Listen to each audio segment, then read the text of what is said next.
ఒక క్రైస్తవుని గృహము ఏ విధంగా ఉండాలి అనేది బైబిల్ కేంద్రంగా ధ్యానం చేద్దాం. క్రైస్తవుని యొక్క గృహము. అపోస్తలుల కార్యము 21వ అధ్యాయము 8వ వచనం. అపోస్తలుల కార్యము 21వ అధ్యాయం 8వ వచనం. అపోస్తలుల 21:8. మరునాడు మేము బయలుదేరి 7 ఒకరు సువార్తికులైన ఫిలిప్పు ఇంట ప్రవేశించి అతని యొద్ద ఉంటివి. కన్యకులుగా ఉన్న 4 కుమార్తెలు అతని ఉండిరి. వారు ప్రవచించువారు. హల్లెలూయా, హల్లెలూయా, హల్లెలూయా, హల్లెలూయా. ఫిలిప్పు గారు యొక్క ఇంటిని మనం చూస్తున్నాం. ఫిలిప్పు గారి యొక్క ఇంటిలో ఉన్న 4 కుమార్తెలు కూడా ఎలాంటి వారంటే ప్రవచించేవారు. హల్లెలూయా. ఫిలిప్పు కుటుంబం, దేవుని సేవకుల ఫిలిప్పు గారు, వారికి 4 కూతుర్లు అంట. ఎంతమంది కూతుర్లు? 1 కాదు, 2 కాదు, 3 కాదు, ముచ్చటగా 4. మాత్రం ముచ్చటగా 3 అంటారు, కానీ ఇక్కడ ముచ్చటగా 4 కుమార్తెలు. 4 ఆడపిల్లలే, కానీ 4 కూడా డైమండ్ అన్నమాట. ఏసు రక్తమే డైమండ్ లాంటి వాళ్ళు. ఎందుకంటే ఆ 4 కుమార్తెలు కూడా ప్రవచించువారు. హల్లెలూయా, హల్లెలూయా. ప్రవచించు ప్రార్థనా పనులు కలిగిన కుటుంబము ఫిలిప్పు గారి కుటుంబం. హల్లెలూయా. చూడండి, ఒకరు ప్రవక్త ఇంట్లో ఉంటే ఎంత ఆశీర్వాదం అనుకుంటాం, కానీ ఎంతమంది ప్రవక్తలు అక్కడ ఇంట్లో? 4. ప్రసాద్ ఇక్కడ జాగ్రత్త అనుకోండి, ప్రసాద్ గురించి ప్రవక్తం చెప్పేస్తారు పోతుంది. లేకపోతే చదువు నేననుకున్నా వర్షం పడదనుకుంటే ఏం పడదావు, దేవుడు శక్తి ఇస్తాడు, అద్భుతంగా పని అవబోతుంది. ఇంకో కూతురు ఎక్కడ కోసం చెప్పారు. ఒక ఆటంకం రాబోతుంది, ఆటంకాలు దేవుడు తీసివేయబోతున్నాడు. ముందుగానే దేవుడు ఇంకో కూతురుగా ప్రవచనం చెప్పారు. ఇంక లోటు ఏమి ఇక్కడ అంటే ముందుగా ప్రవక్త అంటే ఎవరంటే prophet is nothing but who prophesies that what happens in future. అంటే ప్రవక్త ఎవరంటే జరగబోయే విషయాలు ముందుగానే దేవుని చిత్తానుసారంగా దేవుని నోటగా ఉండి, దేవుని నోట బోరగా ఉండి ఆ విషయాలు ప్రవచించే వ్యక్తే ప్రవక్త. దేవునికి స్తోత్రం. హల్లెలూయా. ఆ ఫిలిప్పు గారి కుటుంబంలో 4 ఉన్నారంటే అండి, 4 కుమార్తెలు కూడా ప్రవచించు వారిని దేవుడు ఇచ్చారు. ఎంత గొప్ప ధన్యత. దేవునికి స్తోత్రం. హల్లెలూయా. దేవుడు మన సంఘంలో, మన కుటుంబాల్లో అనేక మంది ప్రవచించే వారిని దేవుడు లేవనెత్తునుగాక. ఇంకో విషయం ఏంటంటే, ప్రవచించే వరం చాలా గొప్పదే, కానీ చాలా ప్రమాదమైంది కూడా. అర్థమైందా?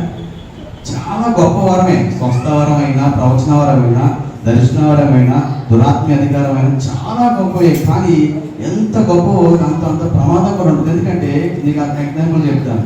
కత్తి వాడినప్పుడు ఆ కత్తి మనం వాడటం తెలవాలి కదా, లేకపోతే అటు శత్రుని పడవలసిన కత్తి ఒకవేళ మన చేయి తెగే ప్రమాదం ఉంటుంది. అది జారి ఒకవేళ మిస్ అయితే మనకి పొడుచుకునే ప్రమాదం కూడా ఉంటుంది. అంటే చాలా జాగ్రత్త. బైబిల్ కూడా, వాక్యం కూడా 2 అంచెలుగా వాడిన కట్టమంటారు. ఆలోచన చేసినట్లయితే దురాత్మల వరం ఎంత ప్రమాదం అంటే, మనం ఎంత స్పిరిట్తో ఉన్నంత వరకు అది అక్కడ ఎదురుగా ఎంత శక్తి పనిచేస్తా, కానీ వెంటనే దురాత్మను ప్రార్థన చేసినప్పుడు ఖచ్చితంగా ఒడుగు క్యాన్లు వేస్తూ పారిపోతాం. అప్పటికప్పుడే దేవుడు మహిమ వచ్చే, కానీ దురాత్మను పడిపోతాం, జరుగుతాం. కానీ ఒకసారి ఎప్పుడైనా మనం కొంచెం ప్రార్థన దగ్గర, ఎప్పుడైనా మనం కొంచెం అప్పుడు ఏ చిన్న అవకాశం ఇచ్చినా ఎంత డేంజర్ అయినా ఎఫెక్ట్ మనకు కూడా వేస్తాం. అందుకని చాలా డేంజర్ అన్నాను. మనం కొట్టచ్చు, మన కుటుంబాలు కొట్టు. ఎందుకంటే యోనా ఒక్కడే చేసింది తప్పుదాం, కానీ శిక్ష ఎవరు ఇచ్చారు? వాళ్ళందరూ కూడా. అంటే ఏం కాదు, ఏంటంటే ఏం కాదు, మనం జాగ్రత్తగా దాన్ని మెయింటైన్ చేయాలి. అంతే, జాగ్రత్తగా మనం తీసుకెళ్ళాలి. ప్రార్థనాపూర్వకంగా పరిశుద్ధాత్మ దాన్ని మనం జాగ్రత్తగా ఇచ్చిన వరాలు మనం కాపాడుకోవాలి. అది నాకు చాలా బాగా తెలుసు. ఎందుకంటే ఎంత జాగ్రత్తగా మనం తీసుకెళ్తే అంత ఎక్కువగా దేవుడి పనిలో దేవుడు మనల్ని వాడుకుంటాడు. ఎందుకంటే అది కాకుండా ప్రవక్త దేవుని స్వాధీనంలో ఉంటాడు కాబట్టి ఆ ప్రవచనము నెరవేర్పులోకి వచ్చినప్పుడు అంతా దేవుని మహిమపరుస్తారు. ఒకవేళ ఏదైనా చిన్న ఆలస్యం అయితే విమర్శించేవారు కూడా ఎక్కువ అవుతారు. కాబట్టి అలా చూసుకుంటే చాలా రిస్క్ ఉంటుంది దాని వెనకాల, ఆ వరాల వెనకాల. అంతేకాకుండా ప్రార్థన చేసిన స్వస్థపడిన తర్వాత చాలా అద్భుతాలు జరుగుతాయి. 99 దేవుడు కార్యం చేస్తాడు. సేవకులు ప్రార్థన చేసినప్పుడు 99% 99 పైగా కార్యాలు చేస్తాడు. ఏదో 1, 2 ఎక్కడో ఆగుతాయి. ఎక్కడో ఆలస్యం అవుతుంది, ఆగుతుంటే ఆగి కూడా ఆగవు. కానీ ఆలస్యమైనప్పుడు దేవుడు వాటిని ఆలస్యం చేసేవాడు కాదు, నిర్లక్ష్యం చేసేవాడు కాదు. కానీ ఎందుకు అవుతాయి అంటే వాళ్ళలో లోటుబాట్లు బట్టి కావచ్చు, వారిని సరిచేయడం బట్టి కావచ్చు, కారణాలు చాలా ఉంటాయి. వాటిని మనం రెక్టిఫై చేసుకున్నప్పుడు ఆ కార్యాలు కూడా దేవుడు చేస్తాడు. కానీ మీకు నెక్స్ట్ ఎగ్జాంపుల్ చెప్తాను చూడండి. ఇశ్రాయేల్ రాజుల జీవితంలో దేవుడు ఎన్ని కార్యాలు చేసాడండి? చేయలేదా? చేయలేదా? చేశాడు. అన్ని అద్భుతాలు చేసినా కానీ ఒక ఎర్ర సముద్రం రాగానే ఏమన్నారు? అక్కడే బాగుంది, సమాధి దేవుడు తీసుకొచ్చా మోసి. అంటే మంచి స్వభావం అంటే సాధారణంగా దేవుడు ద్వారా చాలా మేలు పొందుకుంటారు. వాళ్ళు పొందుకున్న మేలు ఎవరు పొందుకోలేము, అన్ని మేలు చేస్తారు. కానీ ఏదో ఒకటి ఆగిద్ది, దాన్ని పట్టుకుని ఇది జరగలేదేంటి, ఇది జరగలేదని చెప్పి సనుగుతూ కొనుగుతూ విమర్శించే వాళ్ళని చాలా మంది. అది సాధారణంగా మనిషి నైజం అది. కానీ మనం అలా ఉంటాం. వీళ్ళు ఇశ్రాయేలు ప్రజలు అన్ని అద్భుతాలు చూసినప్పుడు కూడా ఎర్ర సముద్రం అడ్డు వచ్చినప్పుడు సనిగారు, అలాగే మన్నా కోసం సనిగారు, అలాగే చాలా విషయాల్లో దేవుడి మరి గాయపరిచిన వస్తారు. అందుకని ప్రవక్త యొక్క దాని ఏమంటారు డ్యూటీ లేదంటే ఆ వరం చాలా ప్రమాదకమైనది. స్వస్థ వరం అని అంటే, ప్రమోషన్ వరం అని అంటే, దురాత్మ వరం అని అంటే ఏదైనా కూడా దాని కొంచెం రిస్క్ ఉంటుంది. కాబట్టి టాపిక్ అది కాదు కానీ మాట వచ్చింది కాబట్టి చెప్తున్నాను. చాలా జాగ్రత్తగా గ్రహించండి. ఏదైనా సరే దేవుని స్తుతిస్తూ మనం ముందుకు వెళ్ళిపోతామే. మంచిగైనా చెడుగైనా స్తుతిస్తూ దేవుని వైపు చూస్తూ ముందుకెళ్తే తగిన కాలం దేవుడు తప్పనిసరిగా మనకి మేలు చేస్తాడు. ఎందుకంటే ప్రవక్తలు పిలుపుకు మాత్రం ఎవరు ప్రవచించేవారు. దానికోసం కొంచెం ఎక్స్ప్రెస్ ఇవ్వాల్సి వచ్చింది. ఆలోచన చేసినట్లయితే ఈ ప్రవక్తలతో ఎన్నో ఒక దీవెనలు ఉంటాయి, దాంతో పాటుగా కొన్ని నష్టాలు ఉంటాయి. అయితే కృపావరాలని కాసేపు మనం పక్కన పెడితే వాక్యం మనకు మెయిన్ బేస్. అర్థమైందా? స్వస్థతలు, ప్రవచనాలు, దర్శనాలు, దేవుడు మాట్లాడిన కార్యాలు ఇవన్నీ ఉంటాయి. సేవకులను అభిషేకం బట్టి దేవుడు ఏ సమయం ఎక్కడ ఎవరు చేయాలి, ఏ సమయం చేయాలి చేస్తానే ఉంటాడు, చేయకుండా ఎవరు. కానీ వీటి మీద మనం బేస్ అయిపోకూడదు. ఇదేంటంటే ఎక్స్ట్రా అన్నిలు దేవుడి వైపు ఆకర్షించబడటం కోసం, లేదంటే ఇంకా మనం దేవుల్లో ఇంకా మరి ఎక్కువగా వాడబడి కొన్ని చోట్ల వెళ్ళడం కోసం, లేదంటే కొన్ని కార్యాల ద్వారా ప్రజల్ని ఆకర్షించడం కోసమే తప్ప, లేదంటే అన్ని సూచికలు వస్తూ ఉంటారు ఎక్కువ శాతం. అయితే ఆ సూచికలతో వచ్చిన వాళ్ళు కూడా మనం నిలబడరు. అర్థమైందా? ఏదో మేలు నిలబడతారు కానీ మేలు జరిగిన తర్వాత స్టిప్ అయిపోతారు. అయితే ఎందుకు ఈ మాట చెప్తుందంటే మనకి స్వస్థతలు, ప్రవచనాలు, దర్శనాలు ఇవన్నీ కూడా వీటిని వేసేసుకోకూడదు, కానీ వాక్యం ఆధారం చేసుకోవాలి. నేను తీసుకోవాలి. హల్లెలూయా. అందుకే ఈ మాటలు చెప్తున్నాం. కాబట్టి వాక్యం ఆది యందు వాక్యమును, వాక్యం దేవుడు ఎందుకు, ఆ వాక్యమే దేవుడు. ఆ వాక్యము దేవుడు కాబట్టి వాక్యము ద్వారా మనం జీవించాలి, వాక్యానుసారంగా సరిచేయబడాలి, వాక్యం అర్థంలో చూసుకుంటూ ఎప్పటికప్పుడు మనం ముందుకు సాగాలి. దేవునికి స్తోత్రం. హల్లెలూయా. ప్రవక్తలు పిలుపుకు మాత్రం నలుగురు ప్రవచించిన వారు. అలాంటి ప్రవచించే కుటుంబంగా మన సంఘాన్ని దేవుడు మార్చును గాక. ప్రవచించే కుటుంబాలుగా మీ కుటుంబాన్ని దేవుడు మార్చును గాక. అనేక మంది ప్రవచించిన దేవుడు లేవనెత్తును గాక. ఎందుకంటే ప్రవచన ఊరికే వచ్చేసేదండి. దేవుని ఆత్మ స్వాధీనంలోకి వెళ్ళినప్పుడు, ప్రార్థనలో ఉన్నప్పుడు, పరిశుద్ధాత్మ లింక్ అయినప్పుడు అప్పుడు ఆ ప్రవచనం మన నోట దేవుడు పలికిస్తాడు. పిలుపుకు మాత్రం ప్రవచించేవారు, ప్రవచించే కుటుంబంగా పిలుపుకు మాత్రం దేవుడికి స్తోత్రం. హల్లెలూయా. ఎందుకంటే దేవుడు వాగ్దానం కదా, అంచనాలందరూ మనుషులందరూ ఆత్మను కుమ్మరిస్తాను. దర్శనాలు ఎవరు ప్రవచిస్తారు, వృద్ధులు కళ్ళగంటారు, ప్రవచిస్తారనే వాక్యం ఉంది. అయితే చూసినట్లయితే ఆ ప్రవచనమే వేసైపోతే ఒకసారి కొన్ని ప్రమాదంలో పడే అవకాశం ఉంది. కనుక చూసినట్లయితే మనం కొంచెం జాగ్రత్తగా వాటిని చూసుకుంటా జాగ్రత్తగా తీసుకెళ్ళాలి. రెండుగా చూసినట్లయితే రెండో ఇల్లు శతాధిపతి ఇల్లు. చెప్పండి. శతాధిపతి యొక్క జీవితం చూస్తున్నాం. అపోస్తలుల కార్యము క్షమించండి, లోకాసువార్త 7వ అధ్యాయం 1 నుంచి 10 వచనాలు చూసుకోండి. మీరు తర్వాత చదువుకోండి, నేను చెప్తాను అక్కడ నా సందర్భం. లోకాసువార్త 7వ అధ్యాయం 1 నుంచి 10 వరకు చూస్తే శతాధిపతి అనే యొక్క అధిపతి చూస్తున్నాం. ఈరోజు శతాధిపతి అంటే సామాన్య వ్యక్తి కాదండి, 100 మందికి అధికారి, ఆర్మీ కమాండర్. ఇంకా చెప్పాలంటే ఆర్మీ కమాండర్, లేదంటే 100 మందికి సైనికుల మీద అధిపతిగా ఉన్నాడు. అతను రమ్మంటే రావాలి, వెళ్ళిపోమంటే వెళ్ళిపోవాలి, కూర్చోమంటే కూర్చోవాలి, ఉంచోమంటే నిల్చోవాలి. అంత అధికారం అతనికి ఉంది. ఈరోజు చిన్న జాబ్ వస్తేనే వాళ్ళని పట్టుకోలేం. అసలు ఆశవార్తను పట్టుకోగలుగుతున్నాం మనం. అన్నవాడికి ఎవరు లేదమ్మా వేసినట్టునే ఊరికి ఉదాహరణ చెప్తున్నారు. ఉన్నా నాకేం బాగలేదు, నాకేం చెప్పాలంటే విఆర్ఓ ఉన్నాడు, పట్టుకోగలవా? చిన్న జాబ్ వస్తే పట్టుకోలేము. అంటే చూసినట్లయితే అంటే అందరూ అలా ఉంటారని అంటలేదు. కొంతమంది మంచిగా ఉండేవారు కూడా ఉన్నారు. కొంతమంది అంటే గర్వం, ఒకవేళ నాకు జాబ్ ఉంది, నాకు అది ఉంది, నాకు ఆస్తి ఉంది, నాకు బలంగా ఉంది, నాకు డబ్బు ఉంది, నా వెనకాల బ్యాక్గ్రౌండ్ ఉంది. జాబ్ను చూసి గర్వించేవాళ్ళు, రకరకాలుగా గర్వించేవాళ్ళు ఉంటారు. అయితే నేను ఎందుకు ఈ మాట చెప్తున్నానంటే చాలా జాగ్రత్తగా గ్రహించండి. శతాధిపతి గర్వం లేని వ్యక్తి, అందుకే ఈ మాట చెప్తున్నాను. అతడు తగ్గింపు జీవితానికి కేరపడుతున్నాడు. అతడు యేసయ్యతో అంటాడు కదా, అయ్యా అతను వాస్తవానికి ఏం అడగాలి, నాకు ఇంకా పెద్ద ఇల్లు కట్టుకోవాలి, జాబ్ వచ్చేసింది, ఆర్మీ కమాండర్ ఉన్నాను, మంచి స్థితిలో ఉన్నాను, ఇంకా పెద్ద ఇల్లు కట్టుకోవాలి, నాకు బిడ్డలకు కావాలి, అది కావాలి, ఇది కావాలి, నా ఇంట్లో అది కావాలి, ఇది కావాలి, నాకు ఏ అవసరం ఉంది, ఏ అవసరం ఉంది, ఏం అడగట్లేదు. కానీ తన దాసుడు లోగయ్యాడు, ప్రభా నా దాసుడికి స్వస్థత కావాలని అడుగుతున్నాడు. దానికి ఇష్టం హల్లెలూయా.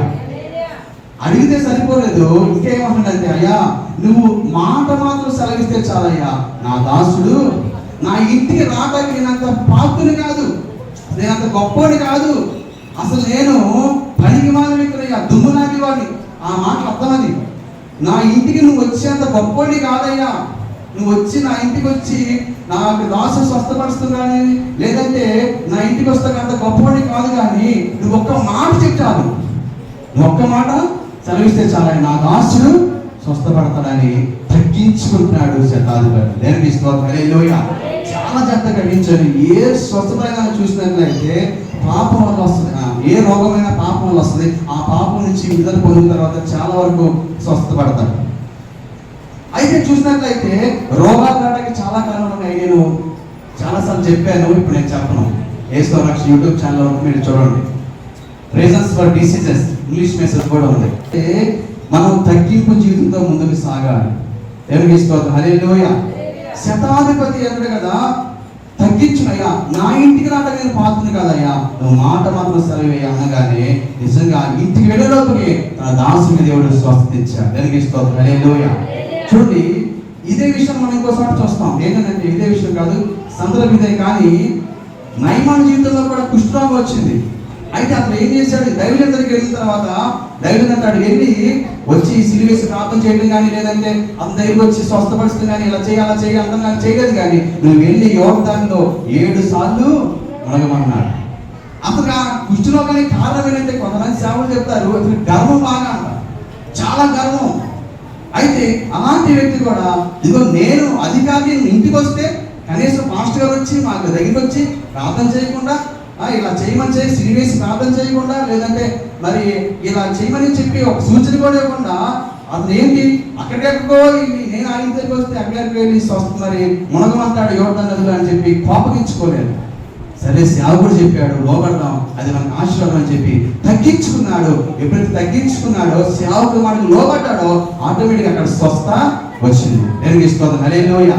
అంటే మనం తెలుసుకోవాల్సిన విషయం అంటే శతాధిపతి జీవితం ద్వారా మనం తెలుసుకోవాల్సిన విషయమైనా, నయమాన్ జీవితంలో మనం తెలుసుకోవాల్సిన విషయమైనా, శరీరంలో రోగం తొలగిపోవాలంటే ముందుగా మనలో నాకు గర్వం పోవాలి, అహంకారం పోవాలి. దేవుడికి ఆయుష్కరమైన పాపం ఏదో ఉంటుంది. ఆ ముళ్ళు వచ్చిందంటే, ఆ సమస్య వచ్చిందంటే దాని వెనకాల ఏదో దేవుడు కారణం లేకుండా ముళ్ళు పెట్టడం, కారణం లేకుండా బలహీనత నీ ముందు, ఆ సమస్య నీ ముందు ఉంచడం. అది ఏదో రెక్టిఫై చేసుకుని కదా, దాన్ని మనం పరిశీలన చేసుకుని ఏం చేయాలంటే తగ్గింపుతో దేవుడి సందులో మనం పశ్చాత్తాపడి ప్రార్థన చేస్తే మరి ఆటోమేటిక్గా దేవుడు స్వస్థతను దేవుడు ఇస్తాడు. దేవునికి స్తోత్రం హల్లెలూయా. శతాధిపతి ఇల్లు తగ్గింపునకు అలాగే స్వస్థతకు సాదృశ్యంగా కనబడుతుంది. దేవునికి స్తోత్రం హల్లెలూయా. ఆరోగ్యానికి సాదృశ్యంగా కనబడుతుంది. అతను తగ్గించుకుని దేవుని వేడుకొనగా అతని ఇంట్లో దేవుడు సమాధానం ఇచ్చాడు. తన దాసుడి విషయంలో అతని కుటుంబంలో దేవుడు క్షేమించాడు. తన జీవితంలో తగ్గింపు జీవితాన్ని దేవుడు ఎంతగానో మెచ్చుకుని అతని విషయంలో కార్యం చేశాడు. దేవునికి స్తోత్రం హల్లెలూయా. అలాంటి తగ్గింపు జీవితం మన కుటుంబాల్లో సంఘంలో ఉన్న ప్రతి ఒక్కరికి దేవుడు దయచేయనుగాక, క్షేమము దయచేయనుగాక, మేలును దయచేయనుగాక. ఈరోజు నూతనంగా నర్సం గారు వచ్చారు మన కుటుంబం మందిరం. అనేక సార్లు వాళ్ళ గృహంలో మీరు ప్రార్థన చేస్తుండే వారిని ఈరోజు దేవుడు ఆ సమయాల్లో ఇచ్చాడు, తల్లిగారిని నడిపించాడు. దేవునికి స్తోత్రం హల్లెలూయా. వారు మున్సిపాలిటీలో జాబ్ చేస్తున్నారండి, మంచి ఉన్నతమైన స్థితిలో దేవుడు నిలబెట్టారు. వారి కుమార్తె కోసం మనం ప్రార్థన చేయాలి, వారి కుమార్తె రక్షణ కోసం ప్రార్థన చేయమన్నారు. హైదరాబాద్ ప్రాంతంలో ఉంటారు, హైదరాబాద్ వైజాగ్లో ఉన్నారు. వారి కుటుంబంలో దేవుడు క్షేమించి అద్భుతమైన కార్యం చేసి వారి కుటుంబాన్ని రక్షించి నేను చేయను గాక. బుధవారం మేము కొంతమంది నూతనమైన వారి దగ్గరికి వెళ్తున్నాం. అలాగే ఈ మధ్య కూడా ఖర్చు వాళ్ళ దగ్గరికి వెళ్తున్నాం. దేవుడు ఆ ప్రార్థనలు ఇచ్చి దేవుడు కుటుంబాన్ని నడిపించాం. ఆలోచన చేసినట్లయితే దేవుడు శతాధిపతి ఇంటిలో ఇచ్చిన స్వస్థతను, సమాధానాన్ని మన కుటుంబాల్లో కూడా దేవుడు దయచేయను గాక. హల్లెలూయా. ఎందుకోసమంటే మన ఇంటిలో అలాంటి వాతావరణం ఉండాలి. ఎందుకోసమంటే నీతి మధ్య గృహంలో రక్షణ గురించిన ఉత్సాహ సునాదం వినపడుతుందని ఎక్కడ ఉంటుంది? కీర్తన 118 కీర్తన ఏమవుతుంది? 118 కీర్తన 15 వచ్చిన గురించి చదవండి. 118 కీర్తన 15 త్వరగా. నీతి మంత్రి గుడారంలో రక్షణ గురించిన ఉత్సాహ సునాదములు వినబడును. యెహోవా దక్షిణాస్తము సహస్రాలు మన కుటుంబంలో దేవుడు చేస్తాడు. ఎప్పుడంటే మన ఇంటిలో రక్షణ గురించిన ఉత్సాహ సునాదలు వినపడాలి. హల్లెలూయా. ఇంట్లోంచి బయటికి ఏం వినపడాలి? రక్షణ గురించి ఉత్సాహ సునాదలు వినపడాలి. కేకలు కాదు, చికాకులు కాదు, గొడవలు కాదు, అల్లర్లు కాదు. ఇంటిలోంచి బయటికి రక్షణ గురించిన ఉత్సాహ సునాదలు వినపడాలి. దేనికి స్తోత్రం. హల్లెలూయా. హల్లెలూయా. సినిమాలు మన ఇంట్లోంచి బయటకు వినపడకూడదు. సీరియల్స్ మన ఇంట్లోంచి బయటకు వినపడకూడదు. సినిమా పాటలు వినపడకూడదు. క్యాంప్ వినపడకూడదు. మన ఇల్లు ఒక మినీ పరలోకం లాగా ఉండాలి. ఎలా ఉండాలి? ఒక మినీ పరలోకం. అంటే పరలోకం మనం చూడకపోయినా మన ఇల్లు యొక్క పరలోకం, మన సంఘం యొక్క పరలోకం ఎప్పుడు ఉంటుందంటే నెమ్మదిగా, శాంతిగా, సమాధానంగా మనం మాట్లాడుతున్నప్పుడు ఆ పరలోక వాతావరణం అక్కడ కనబడింది. అంతేగాని గొడవలు పెట్టుకుంటా, అరుచుకుంటా, తిట్టుకుంటా, చిన్నదానికి పెద్దదానికి ట్యాగ్ వేసుకుంటా, పెద్దదానికి మరి రకరకాలుగా మాట్లాడుకుంటూ కోపగించుకుంటే ఏమవుతుందంటే అక్కడ పరలోక వాతావరణం ఉండదు. చిన్న చిన్నవాటికి మనం పట్టించుకోకూడదు. దేవునికి అప్పగించి పోనీ అని చెప్పి క్షమించి మనం వాటి కోసం ప్రార్థన చేసి దేవునికి అప్పగించినప్పుడు దేవుడే ఆ సమస్యని పరిష్కారం చేస్తాడు. కానీ ప్రతి దాన్ని మనం భూతత్వంలో పెట్టుకుని చూస్తే అసలు మనం జీవించలేము. అలాగే సంఘాల ముందుకు వెళ్ళవు, కుటుంబాలు కూడా ముందుకి వెళ్ళవు. ఎందుకంటే విమర్శించొద్దు, ఎవ్వరు విమర్శించొద్దు. ఎందుకంటే విమర్శించే ముందు చూసారా, ఒక వేలు చూపించినప్పుడు 3 వేలు మనకి చూపిస్తుంది. కాబట్టి ఎవరి లోటుపాటు వాళ్ళు సరి చేసుకుంటూ ఉంటే అక్కడ సమాధానమే కలుగుతుంది. దేనికి స్తోత్రం. హల్లెలూయా. హల్లెలూయా. లోటుపాట్లు అందరిలో ఉంటాయి, లోపాలు ఉంటాయి, సమస్యలు ఉంటాయి. ప్రార్థన చేసుకుని దేవుడికి అప్పగిస్తే దేవుడు తప్పనిసరిగా వాటి పరిష్కారం చేస్తారు. కానీ అంతేగాని మనం గొడవలు పెంచుకునే వాళ్ళ, వివాదాలు పెంచుకునే వాళ్ళగా, క్యాన్లు వేసుకునే వాళ్ళగా మనం వినపడకూడదు. మన ఇంట్లోంచి సినిమాలు, సీరియల్స్, పాటలు, క్యాన్లు వినపడకూడదు. మన ఇంట్లోంచి రక్షణ గురించి ఉత్సాహిస్తున్నారు. స్తుతి ఆరాధన మన ఇంట్లోంచి రావాలి. స్తుతి ఆరాధన మన ఇంట్లోంచి వినపడాలి. గృహదర్శనం చేస్తా, ఒకసారి ప్రార్థన చేస్తా, గృహంలోకి వెళ్తే అప్పుడే బండి ఆపి వాళ్ళ ఇంట్లోకి అలా గుమ్మ దగ్గర రాగానే అక్కడి నుంచి చూసాడు ఎవడో పిల్లవాడు,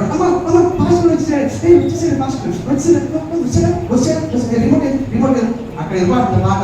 రింగ రింగ రింగ పాట. ఇంట్లో ఏమవుతుంది? రింగ రింగ రింగ రింగ అని వస్తుంది. ఇది టెన్షన్ వచ్చింది. నన్ను చూసి టెన్షన్ లో అడిగిందంటే ఈ టెన్షన్ లో రిమోట్ సౌండ్ తగ్గించిపోయి ఆ సౌండ్ పెట్టి అక్కడ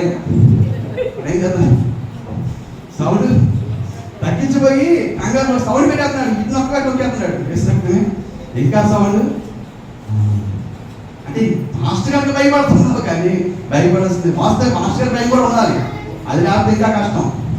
కొత్తగా మాస్టర్ భయం ఉండాలి, తల్లిదండ్రుల భయం ఉండాలి, మాస్టర్ భయం ఉండాలి. అంతేకాకుండా దేవుడి భయం మరి ముఖ్యంగా ఉండాలి. అమ్మ మా సేవకులు వచ్చారు అంటే ఒకలాంటి భయం ఉంది, వాడు చూస్తే బాగోదు అని చెప్పి ఒక భయం మంచిదే, ఆ భయం కూడా ఉండాలి. అంతేకాకుండా యెహోవా యందు భయభక్తి కలిగి వారు ఆయన త్రోవలో నడిచే వారందరూ దేవుడి భయం కూడా ఉండాలి. దేవుడి భయం ఉన్నప్పుడు యెహోవా కళ్ళు ప్రతి స్థలం మీద ఉంటుంది. చెడ్డవారిని మంచివారిని చూస్తేనే భయం కలిగి ఉండాలి. కానీ మనం జాగ్రత్తగా ఆత్మీయ జీవితంలో ఉండాలి. ఆలోచన చేసినట్లయితే మన ఇల్లులో పెద్దమైన వాడికి స్థానం లేదు. సమాధానకరంగా మా ఇంట్లో మరి ఉదయకాలం అదే ఇంకా రాత్రి మేము పడుకునేసరికి ఎక్కడి రోజు 12 అయితే ఒకసారి 1 గంట ప్రార్థన ఉన్నప్పుడు ఇంచుమించు 11 దాటాల్సిందే. ఎప్పుడైనా బాగా 11:30, 12, ఒకసారి 1 గంట అయినప్పుడు కూడా అంత లేట్గా అంటే ప్రార్థన చేసుకుంటాం. ఎక్కడ కూటమి వెళ్ళి వచ్చినా 10:30 దాటిపోతుంది. మళ్ళీ మేము వచ్చుకొచ్చినా ఒక గంటను ప్రార్థన చేయాలిగా అందరి కోసం. మళ్ళీ ప్రార్థన చేసుకుని అన్ని సెట్ చేసుకునేసరికి ఆ సమయం మళ్ళీ అంతసేపు అయినా కానీ మళ్ళీ తెల్లవారుజానే 4:30 కల్లా లేచిపోతాం. లేచిపోయి ఇగో రికార్డు బుక్లు ఉన్నాయిగా రెండు ప్రార్థన గ్రూప్లో అందరూ పేర్లు, మీ అందరి అంశాలు ఉంటాయి. వీటి మీద చేతుల నుంచి ప్రతి అంశాన్ని చదివి ఇంచుమించు మీ అందరి కోసం ప్రతిరోజు అమ్మగారు నేను తెల్లవారుజామునే మందిర్లోకి వచ్చి మీ అందరి కోసం ప్రతిరోజు ప్రార్థన చేస్తున్నాం. దేవునికి ఇష్టం. హల్లెలూయా. ఎందుకంటే ఈ స్థలమందు చేయబడే ప్రార్థన మీద దేవుడికి అనుష్ఠించి సేవకుగా మీ అందరి కోసం ప్రార్థన చేసిన బాధ్యత మా మీద దేవుడు ఉంచాడు కనుక ఆ ప్రార్థన చేస్తుంది. ఎందుకంటే ప్రార్థన పరిస్థితి మారుస్తుంది. హల్లెలూయా, హల్లెలూయా. ఎందుకోసమంటే మన ఇల్లు ప్రార్థనకి నిలయంగా ఉండాలి. అపోస్తలుల కార్యాలు చూసినట్లయితే అపోస్తలుల 12 చూడండి త్వరగా. అపోస్తలుల కార్యాలు 12 ఆలోచించుకుని అతడు 12 మారిపోయారు కదా. అక్కడ అనేకులు కూడి ప్రార్థన చేస్తున్నారంట. అతడు తట్టుచుండగా ఆలకిస్తుంది.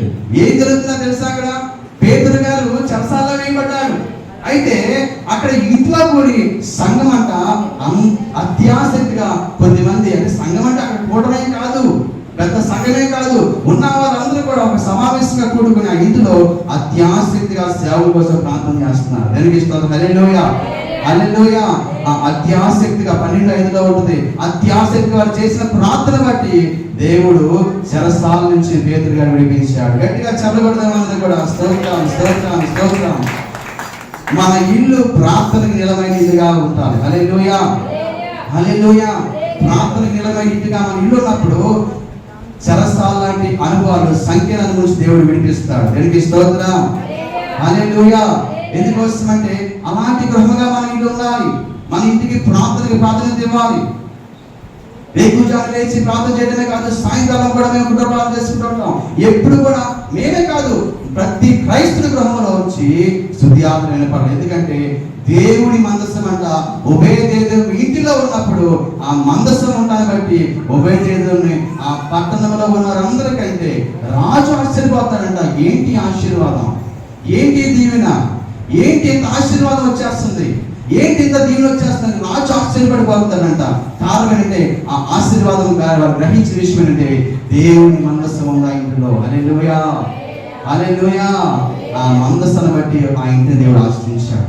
నేను చెప్తాను, నెలకు ఒకసారైనా సరే సేవకులు పిలిపించుకుని మన ఇంట్లో కుటుంబ ప్రార్థన ఏర్పాటు చేసుకోవాలి. పెద్ద పెద్ద మరి భూతాలు ఏమవసరం లేదు, పెద్ద పెద్దగా హంగామా అవసరం లేదు. సేవకులు పిలిపించుకుని మరి కొద్ది మంది అయినా సరే మరి ప్రార్థన చేయడం వల్ల దేవుడి మందస్సు అక్కడికి వస్తుంది. హల్లెలూయా. ఆ ఇంట్లో ఉన్న చికాకులు, గొడవలు, సమస్యలు కలిగిస్తున్న చిన్న చిన్నటికి గొడవలు కలిగిస్తూ, అసమాధానం కలిగిస్తూ, సాతన దాడి, శారీరక దాడి, రోగాలను కలిగిస్తున్న పిల్లల్లో నెమ్మది లేకుండా, ఇంట్లో నెమ్మది లేకుండా చేస్తున్న ఆ సమస్యలన్నీ కూడా హఠాత్తులైపోతాయి దేవుని మందస్సు ఉంటాన్ని బట్టి. అంతేకాదు దేవుని ఆశీర్వాదం ఇంట్లోకి వస్తుంది. హల్లెలూయా, హల్లెలూయా. అలాంటి దేవుని మందస్సు ఉన్న గృహముగా మన ఇల్లు దేవుడు మార్చునగాక. ప్రార్థనకి నిలమైన గృహంగా దేవుడు మన ఇంటిని మార్చునగాక. అలాగే తగ్గింపుకి చేరాపడ్రస్గా దేవుడు మన ఇంటిని మార్చునగాక. అంతేకాకుండా మన ఇంటిలో దేవుడికి మొట్టమొదటి స్థానం ఇస్తూ, దేవుని సన్నిధికి మొట్టమొదటి స్థానం ఇస్తూ మన ముందుకు సాగాలి. ధనవంతుడు అంటాడు కదా, వారి ఇంట్లో లోకాసు 12 ఏముంటుందంటే, లోకాసు 12 ధనవంతుడు అంటున్నాడు. 12 16 అంటాడు. అక్కడ వచ్చినాలని మీరు చదువుకుంటే పోతే నేను చెప్తానండి. చాలా సంవత్సరం కావాల్సిన పంట పండింది. వాడు ఏమంటాడంటే, చాలా సంవత్సరం కావాల్సిన పంట పండింది.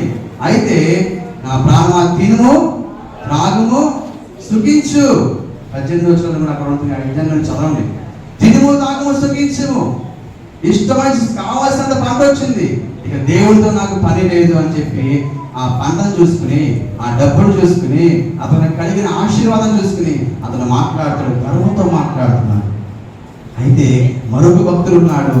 103వ కీర్తనలో అంటాడు భక్తుడు దావీదు, నా ప్రాణమా యెహోవాను అంతరంగ సమస్తమైన పరిశుద్ధ నామాన్ని, ఆయన చేసిన ఉపకారం దేన్ని కూడా మర్చిపోతని దావీదు అంటే. ఇతడేమంటాడు?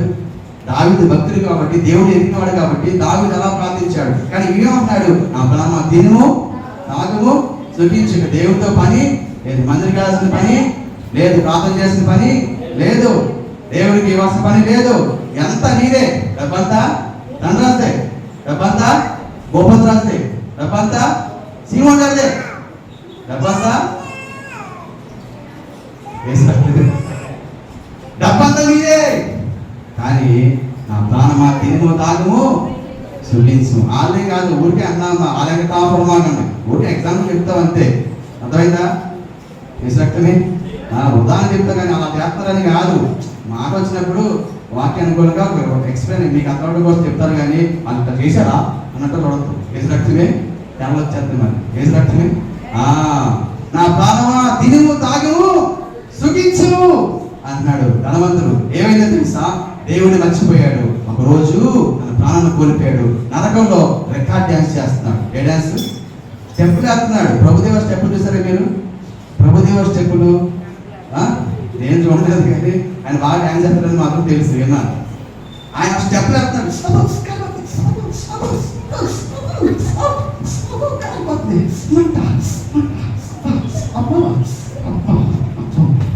ఎక్కడ ఎక్కడ? నరకంలో. కిందంతా మంటలమ్మా. మీ మంటలో నేను చెప్పింది నన్ను వదిలేసేది. మీరు మా మంటలో నుంచో పెట్టారు. అన్నీ ఉన్నాయి కాదు అంటారా మీరు? మీరు డ్యాన్స్ చేయండి. ఏం రక్తమే స్టెప్పులేక ఇక్కడ ఆరాధన చేయకపోతే, ఇక్కడ దేవుడిని దించకపోతే, ఇక్కడ దేవుడిని మహిమపరచకపోతే, ఇక్కడ నా ప్రాణం అయిపోవాలని సంధించు అని చెప్పి దేవుడిని మహిమపరచకుండా తినుము తాగుము సుఖించుము, దేవుడికి కానుకలు ఇవ్వలేదు, దేవుడికి స్తుతించలేదు, దేవుడిని మహిమపరచలేదు. మన ధనము దేవుడి పనిలో ఉపయోగించబడాలి. స్వార్థ పని చేస్తున్నప్పుడు, మందిర పని చేస్తున్నప్పుడు, మందిరంలో అర్పణ చేస్తున్నప్పుడు, అలాగే స్వార్థ గుడిని ఏర్పాటు చేస్తున్నప్పుడు, అంతేకాదు అన్ని విషయాల్లో మనం ధనము దేవుడి పనిలో ఉపయోగించబడాలి. ఇది ఏం చేశాడు? ఆ డబ్బంతా నాది అనుకున్నాడు. నా ప్రాణమా తిను తాగు సుఖించు, శామిల్ గారికి ఇవ్వద్దు, ప్రసాద్కి ఇవ్వద్దు, ఎవరికి ఇవ్వద్దు, దేవుడికి అసలు ఇవ్వద్దు, అంతా నువ్వే ఉంచుకో అన్నాడు. ఏమైపోయాడు? చివరికి నరకంలో అజ్ఞాన పురుగు చావదు. అజ్ఞాన పురుగు చావదు. నిత్య అగ్నిగుణంలో ధనవంతుడు యాత్ర పడుతున్నాడు ఉంటుంది. అక్కడ ధనవంతుడు అంటాడు కదా. ధనవంతుడు ఏం చేస్తాడంటే నరకంలో కాలిపోతూ ఒక్క తండ్రి అయిన అబ్రహామా లాజరును పంపించాయి. ఒక్క చుక్క నీరన్నా అక్కడ ఉంటే సమృద్ధిగా ఉంది. కానీ అప్పుడు దేవుడు మర్చిపోయాను. దేవుడు గుర్తు రాలేదు, మందిరం గుర్తు రాలేదు, ఇవ్వాలన్న మనసు రాలేదు, ఏమి గుర్తు రాలేదు. నాకు తినుము తాగుము సుఖించు అన్నట్టుగా జీవించాను. ఇప్పుడు ఏమైందంటే నరకంలో నేను యాతన పడుతున్నాను. చొక్క నీరు కూడా నాకు లేదు. అబ్రాహాము పంపించాయా చొక్క నీరు కోసం ఆలోచన చేసినట్లయితే భయంకరమైన దినాలని అగ్ని ఆడు అంటే ఎందుకు మాట చెప్పి తెలుసా? బ్రతికుండగా మనం ఏం చేయాలంటే దేవుని సాక్షిగా జీవించకపోతే చనిపోయిన తర్వాత ఇక చేయటానికి కూడా ఏమీ ఉండదు. తర్వాత తర్వాత నరకంలో కాలిపోతూ ఇష్టానుసారంగా మనం జీవిస్తున్నట్లయితే నిత్య అగ్నిగుణంలో సిద్ధపరచబడింది. ఎందుకని చూసినట్లయితే ధనవంతుడిలో ఎలా ఉందంటే ఇక్కడ శరీరానికి, లోకాశులకి, శరీరేచ్ఛలకు, దేవుని ఎదగని కుటుంబానికి ధనవంతుడిలోకి ఏర్పరచుకుంది. అట్లా అని చెప్పి ధనవంతుడిగా ఉండొద్దని నేను చెప్పట్లేదండి. అర్థమైందా? బైబిల్లో ధనవంతుడు లేరా? అబ్రహాము ధనవంతుడు, కోటీశ్వరుడు. అతను అంత ధనవంతుడు. అతని సంతానం ఇశ్రాయేలు దేవుడు ఆశ్రయించాడు. ఇశ్రాయేలు అతని సంతానం ఆశ్రయించాడు. యోగు గారు ఊజు దేశమందు అతని మంది ధనవంతుడు లేడు. ఏముంది ధనవంతుడు చేయడం కాదు, చేశాడు, ఇంకా చెప్తాడు. జీవన్ గారు ధనవంతుడు చేయడా? చేశాడు, చెప్పండి. చేశాడు, ఇంకా చెప్తాడు. అనండి చేశాడు, ఇంకా చేస్తాడు. లేదా ధనవంతుడు కాదా? చేశాడు, ఇంకా చేస్తాడు. మా ధనవంతుడు కాదా? చేశాడు, ఇంకా చేస్తాడు. నేను ధనవంతుడు కాదా? చేశాడు, ఇంకా చేస్తాడు. ప్రకాష్ గారు ధనవంతుడు కాదా? చేశాడు, ఇంకా చేయొద్దేంటి? చేస్తాడు. అందరినీ కూడా మన సంఘంలో ఉన్న వారందరినీ దేవుడు ధనవంతుడిగా చేశాడు, ఇంకా చేయునుగాక. హల్లెలూయా, హల్లెలూయా. అంటే దేవుడు ఆశించేవాడు, దీవించేవాడు, అందరినీ దీవిస్తాడు. ఎందుకోసం అంటే వాక్యానుసారంగా దీవించినప్పుడు అందరినీ దీవిస్తాడు. యెహోవా ఆశీర్వాదము ఐశ్వర్యం ఇస్తుంది. అభివృద్ధిగా మన సంఘంలో ఉన్న ప్రతి ఒక్కరిని దేవుడు దీవించుతో గాక. అయితే ధనవంతుల గురించి ఇక్కడ మనం తీసుకోవాల్సిన విషయం ఏంటంటే, దేవుడు మర్చిపోయాడు, లోకంలో జీవించాడు, తినుము తాగము సుఖించాడు. దేవుడికి ఇవ్వాల్సి ఇవ్వలేదు, దేవుడిని ఎరగలేదు, దేవుని ఇంకా చూడలేదు, లోకంలోనే జీవించింది కాలం. ఇప్పుడు చనిపోయి నరకంలో యాతన పడుతున్నాడు. దేవునికి స్తోత్రం. హల్లెలూయా. అదే చూసినట్లయితే మన ఇల్లు దేవుని యొక్క ఆశీర్వాదమైన గృహంగా దేవుడు మార్చును గాక. దేవునికరమైన వ్యక్తిగా దేవుడు మార్చును గాక. యోబులాగా అబ్రహాములాగా ధనవంతుగా ప్రభు మార్చును గాక. ఎందుకోసమంటే మరి లోకాసుల 16 ఒక కుటుంబాన్ని చూస్తున్నాం. ఎవరంటే మార్తా మరియా లాజరు. మార్తా మరియా లాజరు కుటుంబాన్ని లోకాసుల 16 చూస్తున్నామే. వాళ్ళంటే యేసు ప్రభు వారికి పరిచయం చేసే వాళ్ళు ఉన్నారు. 37, 38, 39 వచ్చిన చూస్తే అక్కడ మనకు కనపడుతుంది. అక్కడ యేసయ్యకి ఉపచారం చేస్తారంట. ప్రభు వారి ఇంటికి వచ్చినప్పుడు ఉపచారం చేసే వాళ్ళగా ఉన్నారు, పరిచయం చేసే వాళ్ళగా ఉన్నారు. ఆలోచన చేసినట్లయితే మన ఇల్లు దేవుజనులకు, దేవునికి, సేవకులకి, పరిచయకు నిలమైన గృహంగా మన ఇల్లు మారాలి. దానికి స్తోత్రం. అలా వారి ఇల్లు ఉంటాన్ని బట్టి ఏం చేయింది? చనిపోయిన లాజరు సైతం ప్రభు లేవనెత్తాడు. యేసయ్య చేత ఎక్కువగా ప్రేమించబడే కుటుంబము మరి మార్తా మరియా లాజరు కుటుంబం. నీవు ప్రేమించిన లాజరు అంటారు కదా. ఆలోచన చేసినట్లయితే మన ఇల్లు పరిచర్యకి, ఆతిథ్యానికి, సేవకులకి ఆతిథ్యం ఇచ్చే గృహంగా ఒక కుటుంబం నేను చూశానండి. వాళ్ళు గొడవ పడతారంట. ఏంటో గొడవ అంటే, ఈ నెలంతా పరిచయం నేనే కడతానని వాళ్ళు కొట్టుకుంటున్నాను. ఇక్కడ అంటాడు నేనే చేస్తాను, నువ్వు ఏంటి ఆశీర్వాదం నువ్వు పొందుకుంటావు ఏంటి, నాకు కావాలి ఆశీర్వాదం, ఈ నెలంతా పరిచయం నేనే చేస్తానంటాడు. పెద్ద గొడవ. ఎదురక్షమే దేనికోసం? పరిచయం చేస్తానని చెప్పి చేయని కాదు.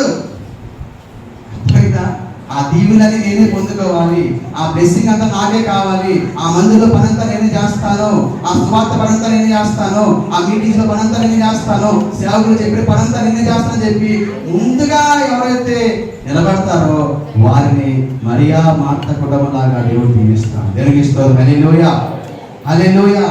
పరిస్థితికి నిలయమైన కుటుంబంగా, ఆతిథ్యం ఇచ్చే కుటుంబంలాగా. ఎన్నిసార్లు సేవకు వచ్చినా సరే వారు మా ఇంటి దగ్గరే భోజనం చేయాలి, మా ఇంటి దగ్గరే ఉండాలి, వారికి పరిసరం ఏమే చేస్తాం అన్నట్లుగా మార్తా మరియా లాజరు కుటుంబం దేవుడు నిలబెట్టాడు. దేవునికి స్తోత్రం. హల్లెలూయా, హల్లెలూయా. అలాంటి ఆతిథ్యం ఇచ్చే గృహముగా దేవుడు మన కుటుంబాన్ని మార్చునుగాక, మన సంఘంలో ప్రతి ఒక్కరిని మార్చునుగాక. దేవుడి చేత ప్రేమించబడే కుటుంబంగా దేవుడు మార్చునుగాక, దేవుడి చేత హెచ్చించబడే కుటుంబంగా దేవుడు మార్చునుగాక. ఎందుకోసమంటే అలాంటి కుటుంబంగా మన గృహం ఉండాలని వాంఛపడుతున్నాడు. ఆలోచన చేస్తుంటే మీరలా యోహాను సువార్త 12 1 నుంచి 10 మీరు చూసుకోండి. అక్కడ మరొక కుటుంబాన్ని చూస్తున్నాము. యేసు వారు అక్కడ ఒక ఇంటిలో ఆయన ఉన్నాడు. ఒక ఇంటిలో ఉన్నప్పుడు అక్కడ తెలిసినట్లయితే మీరు సీమోను అనే ఇంట్లో చూస్తాం. ఒక సందర్భంలో మానసువార్తలో సీమోను అనే గృహం చూస్తాం. అలాగే మరొక సందర్భంలో మరి ఆ లాజరు అనే గృహంలో చూస్తున్నాం. అయితే మరియా అనే పాపాత్మ స్త్రీ ఉంది. ఆమె ఏం చేసిందంటే యేసు ఆ ఇంట్లో ఉన్నారు, భోజనం చేసినా చేస్తే అక్కడ ఉన్నాడని తెలుసుకుని అక్కడికి వెళ్ళింది. వెళ్ళి ఏం చేస్తుందంటే ఆమె విలువైన అచ్చట జటా మాంసం అనే అత్తను తీసుకొచ్చి ఆ అత్తను పగలగొట్టి యేసయ్య పాదాల మీద పోసి కన్నీటితో ఆయన పాదాలు తడిపి తల వెంట్రుకతో ఆయన పాదాలని దేనికి స్తోత్రం. హల్లెలూయా. ఆలోచన చేసినట్లయితే ఆ యొక్క స్త్రీ తన స్థితిని గ్రహించింది. యేసు ప్రభువు నా జీవితాన్ని మార్చాడు అని చెప్పి విలువనే నా జీవితానికి విలువిచ్చాడు కనుక ఆ విలువైన దేవుడికి నేను గణపరచాలి, మహింపరచాలని చెప్పి ఆమె ఏం చేసిందంటే విలువైన జటామాంసి అత్తరు తీసుకొచ్చి యేసయ్య పాదాల దగ్గర తీసుకుని ఆయన అభిషేకించిన వస్తాం. దానికి స్తోత్రం. హల్లెలూయా. అక్కడ కొంతమంది బ్యాచ్ బయలుదేరారు. ఈ బ్యాచ్ అన్ని చోట్ల ఉంటారు. వాళ్ళు ఎవరో ఇచ్చేవాళ్ళని ఎవరెవరు వారి పరిచయం చేయరు, చేసేవాళ్ళని చేయలేరు, వారి ప్రార్థన చేయరు, చేసేవాళ్ళని వాళ్ళు కోటానికి వెళ్ళరు, వెళ్ళేవాళ్ళని అక్కడ కూడా మన బ్యాచ్ ఏం చేస్తారంటే యేసు ప్రభు వారికి అంత విలువైన అత్తరు ఇవ్వాలా, ఏదో మామూలుగా ఏదో ఇచ్చేసేవచ్చుగా, ప్రసాద్ అంత విలువైన ఇవ్వాలా, అంత ఘనమైన కానుక ఇవ్వాలా, అంత ఎక్కువ ఇవ్వాలా, అంత ఎక్కువ చేయాలా అని చెప్పి విమర్శించేవాళ్ళు ఆ రోజు కూడా ఉన్నారు. అది ప్రభు అన్నాడు, పేదలు అలా అంటారు కదా, పేదలకు ఇచ్చేవచ్చుగా, యేసయ్య ఎందుకు అంటున్నారు? ఆ ప్రభు అంటాడు కదా, పేదలు ఎల్లప్పుడూ మీతోనే ఉంటారు, కానీ నేను మీతో ఉండను, నేను పునరుత్థానం అవ్వబోతున్నాను. ఆయన ఆ స్త్రీ ముందుగానే నా యొక్క భూస్థాపన నిమిత్తం ఆమె జ్ఞాపకం చేసుకుని అభిషేకించని చెప్పి ప్రభు వారు తెలియపరుస్తారు. అంటే ఆ స్త్రీ గ్రహించింది ఏంటంటే, విలువలేని నా జీవితానికి విలువిచ్చింది యేసయ్య. ఈ యేసయ్య కోసం ఎంతైనా ఖర్చు పెట్టాలి, హల్లెలూయా. విలువైన దాన్ని ఇవ్వాలి, హల్లెలూయా. ఘనమైన దాన్ని ఇవ్వాలని చెప్పి ఆ స్త్రీ గ్రహించింది కనుక తన జీవితాన్ని సమర్పించుకుంది. అంతేకాకుండా ఆ రోజుల్లో కొన్ని లక్షల విలువైన అతను యేసయ్య పాదాల దగ్గర ఆమె సమర్పించగలిగింది. దేవునికి స్తోత్రం, హల్లెలూయా. అందుకని దేవుని మందిలో కానీ సేవకుల విషయంలో కానీ ఘనమైన దాన్ని మనము సమర్పించే వాళ్ళమాట, శ్రేష్టమైన దాన్ని, ఘనమైన దాన్ని దేవుని పని కోసం మనం చెయ్యాలి. దేవునికి స్తోత్రం, హల్లెలూయా. ఆ రీతిగా ప్రతి ఒక్కరు దేవుడు మార్చును గాక. ఘనంగా చేయాలి, దేవుని పనిలో ఘనంగా చేయాలి, సేవకుల నిమిత్తము ఘనంగా దేవుని పని కోసం మనం నిలబడాలి. దేవునికి స్తోత్రం, హల్లెలూయా. అందుకని అలాంటి విలువైన పాత్రగా దేవుడు ఆ స్త్రీని దేవుడు మార్చాడు. దేవునికి స్తోత్రం, హల్లెలూయా, హల్లెలూయా. చివరిగా జక్కయ్య ఇంటిని మనం చూస్తున్నాం. జక్కయ్య ఇంటితో ప్రభు అంటాడు, జక్కయ్య నేడు నీ ఇంటికి రక్షణ. చెప్పండి, మన నేడు నీ ఇంటికి రక్షణ. ఏమన్నాడు? నేడు నీ ఇంటికి రక్షణ వచ్చింది. ఎప్పుడు రక్షణ వచ్చింది జక్కయ్య అంటే ఇంటికి? మొట్టమొదటిగా యేసయ్యని చూడాలని ఆశపడ్డాడు. ఫస్ట్ ఇది ఉండాలి. ఆశ లేకపోతే ఏం చేయలేము. మనం మందిరికి వెళ్ళాలి, దేవుని ఆశలు పొందుకోవాలి, ప్రార్థన చేయాలి, దేవుని పొందుకోవాలి, పరిచయంలో ఉండాలి, ఆశ ఉండాలి. అప్పుడు ఆశీర్వాదాలను తృప్తిపరుస్తాడు. యేసు ఎవరో చూడాలని ఆశపడ్డాడు జక్కయ్య. ఆ ఆశని దేవుడు గ్రహించాడు. పాపాత్మరే కానీ ఆ ఆశ దేవుడు గ్రహించాడు కదా. ఆ చెట్టు ఎక్కిన జక్కయ్య దగ్గర వచ్చి అంటాడు, జక్కయ్య త్వరగా దిగరా, నేడు నీ ఇంటికి రక్షణ వచ్చింది. హల్లెలూయా. నీ ఇంట్లో ఉండాలని ఆశపడుతున్నారయ్యా. యేసయ్య మీ ఇంట్లో ఉండాలని ఆశపడుతున్నారా? అమ్మా, యేసయ్య మీ ఇంటికి వస్తాను రేపు ఇష్టమేనా నీకు? రమ్మంటారు, వద్దంటారా? ఊరి వస్తాను చెప్తారా? నాకు పని ఉందంటారా? యేసులో బాగా ఈ వారం మాత్రం వద్దు, నెక్స్ట్ వీక్ రండి అంటారా? ఈ వారం యేసులో వారు నేను చాలా బిజీగా ఉన్నాను, నేను చాలా స్కెడ్యూల్ అసలు మామూలుగా లేదు, నేను ఫుల్ టైట్, ఈ వారం రావద్దు అంటావా? అను. జక్కయ్య యేసు వారి ఇంట్లో ఉన్న ఆశపడ్డ నన్ను వెంటనే హృదయంలోకి ఆహ్వానించాడు. జక్కయ్య వెంటనే అన్నారు కదా, నేను నీ ఇంట్లో ఉంటానన్నప్పుడు, ఎస్ రా నా ఇంటికి అన్నప్పుడు వెంటనే జక్కయ్య జీవితం అంతా మారిపోయిందండి. హల్లెలూయా. ఆ 2 మాటల జీవితం మారిపోయింది అన్నాడు కదా. నేను అన్యాయంగా ఎవరి దగ్గర సంపాదించాను అవన్నీ మళ్ళా ఇచ్చేస్తాను, నీకు పని కోసం నేను ఉపయోగిస్తాను, మొత్తం ఇచ్చేస్తాను ప్రభా అని చెప్పి అతడు పశ్చాత్తపడి తన పాప స్థితి అంతా గ్రహించి మారు మనసు పొందాడు. దేవునికి స్తోత్రం, హల్లెలూయా. జక్కయ్య ఇంటికి రక్షణ వచ్చింది. హల్లెలూయా. అద్భుతంగా మన ఇంటికి రక్షణ లేని వారికి దేవుడు రక్షణ దయచేయును గాక. రక్షణకు నివాసమని గృహంగా మన ఇంటి దేవుడు మార్చును గాక. మన ఇంటిలో రక్షణ పొందకుండా ఉన్న మన యొక్క కుటుంబ సభ్యులు ఎవరైనా సరే యేసు వారికి రక్షణ ప్రభు దయచేయును గాక. జక్కయ్య హృదయంలో ప్రభు ఆహ్వానించాడు, ఇంటిలోకి ఆహ్వానించాడు. అంతేకాకుండా ఎప్పుడైతే అలా జరిగిందో తన ఇంటికి దేవుడు రక్షణ ఇచ్చాడు. దానికి స్తోత్రం. కొన్నేళ్ళ గారి గురించి కూడా చూస్తాం మనం, కానీ ఆ విషయం చెప్పడం టచ్ చేస్తాను.